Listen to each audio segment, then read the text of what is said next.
વડોદરાથી સમાચાર મળ્યા છે કે અમદાવાદ સિરિયલ બ્લાસ્ટ કેસમાં ઐતિહાસિક ચુકાદો આપનાર નિવૃત્ત જજ AR પટેલને રાજ્ય સરકારે Z+ સુરક્ષા ફાળવી છે।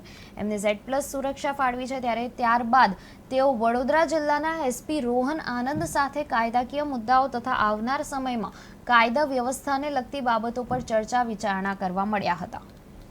मैं यहाँ SP साहब સાથે બેઠા બહુ સારી અમે ચર્ચા કરી કાયદા ઉપર સુપ્રીમ કોર્ટ ને હાઈકોર્ટના અલગ અલગ ચુકાદાઓ ઉપર ચર્ચા કરી અને બહુ સારી અમારે ચર્ચા રહી અને ભવિષ્યમાં પણ આવી રીતે શુભેચ્છા મુલાકાત લેવાનો મોકો મળે।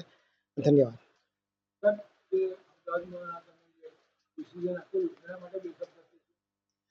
એના માટે શબ્દ તો શું આખો દિવસ કહું તો પણ ઓછો પડે એવું છે।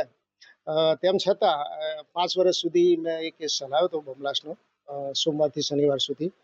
આખા ઇન્ડિયાની કોર્ટો બંધ હતી કોરોનાના સમયે અને મારી એકલી કોર્ટ ચાલુ હતી અને સતત 5 વર્ષ સુધી દિવસ રાત મહેનત કરી અને એક વિશ્વનો અને ઇન્ડિયાનો એક લેન્ડમાર્ક ચુકાદો મેં આપેલો।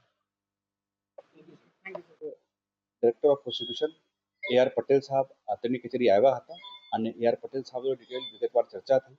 ચર્ચાનો ઘણા બધા બિંદુઓ હતા। મેઇન પાસા એવા હતા કે હાલ જો કન્વિક્શન રેટ ઇમ્પ્રુવમેન્ટ પ્રોજેક્ટ સરકારશ્રી ચાલી રહ્યા છે તો ફૌજદારી ગુનામાં કેવી રીતે કન્વિક્શનનો પ્રમાણ અમે લોકો વધારી શકીએ, ઇન્વેસ્ટિગેશન એટલે કે તપાસમાં ગુણવત્તા સુધારવાનું કઈ રીતે અમે લોકો પ્રયત્ન કરી શકીએ, આ બધા મુદ્દાઓ પર ચર્ચા કરવામાં આવી અને સાથે સાથે થોડા ટાઈમ પછી मैं यहाँ SP साहब